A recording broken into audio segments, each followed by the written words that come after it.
Welcome to the Parsha Perspective. Each week, we will delve deep in a weekly Torah portion to find a practical and insightful way to enhance your daily life.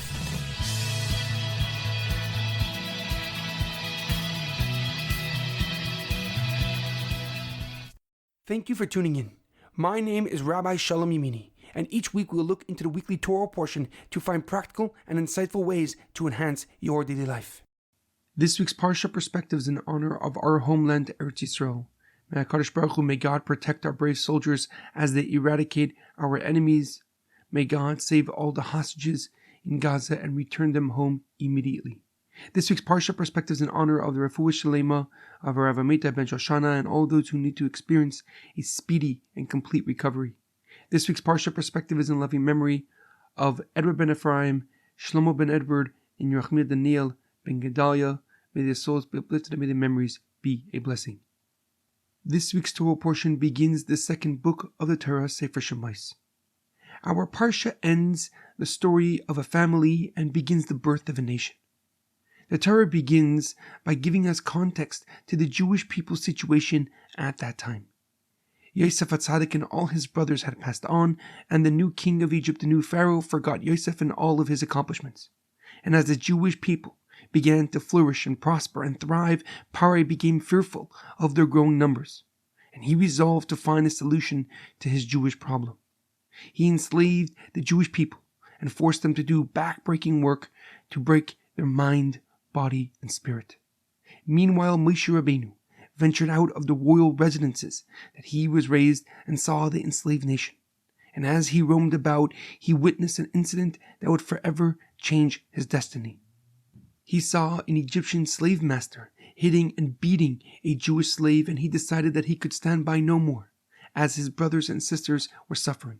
Moshe Rabbeinu said God's holy and secret 72-letter name, instantly killing the evil Egyptian.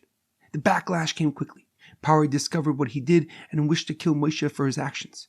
But Moshe Rabbeinu already fled Egypt and escaped to the country of Midian to avoid Paro's punishment. However, a question comes to mind. At the beginning of our Torah portion, the Torah names Yaakov and his sons who came down to Egypt. The pasuk writes that the total number was 70, but at the end of that pasuk it adds that Yosef was in Egypt at that time. Why does the Torah add this detail that is already known and obvious?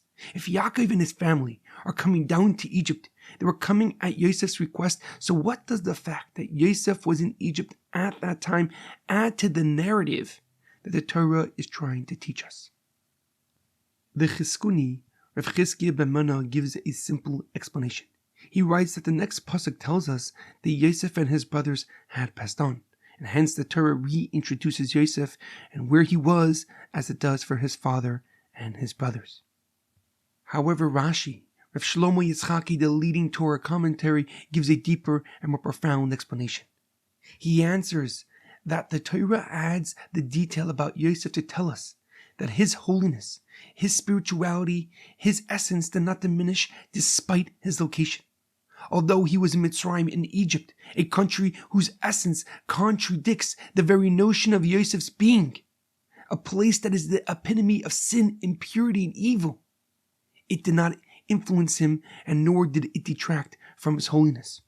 Rashi writes that Yosef, who is the apple of his father's eye, a shepherd who spent time connecting to God, is the same Yosef, who is the viceroy of Egypt.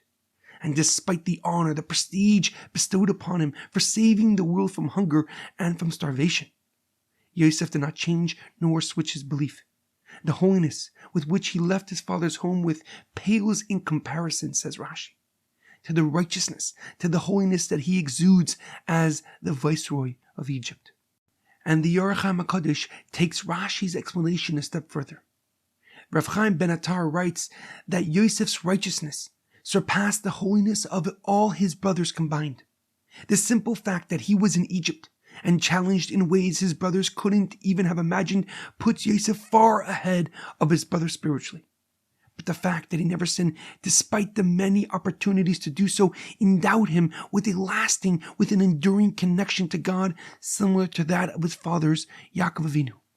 And Rashi's and the Orach Chaim HaKadosh's profound explanation or ever more relevant as we are demanded to defend our existence to the world today. With the rise of open anti-Semitism calling for our extermination, questioning the very notion of our existence, we cannot surrender.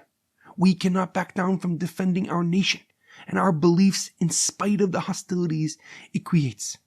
We must continue the unity that we are experiencing today and believe in God to finish and do the rest of His part. In our daily life, it is imperative to realize that it takes nothing to stand on the sidelines with the rest of the masses, but it takes real courage, real bravery, real determination to defend your beliefs, to defend your values to an ever-growing opposition. But in those moments, your truest self comes out and your soul shines. There's a powerful quote from Rabbi Lord Jonathan Sachs of blessed memory. Even more than the strength to win, we need the courage to try, the willingness to fail, the readiness to learn, and the faith in God to persist. Have a great weekend and have a good Shabbos.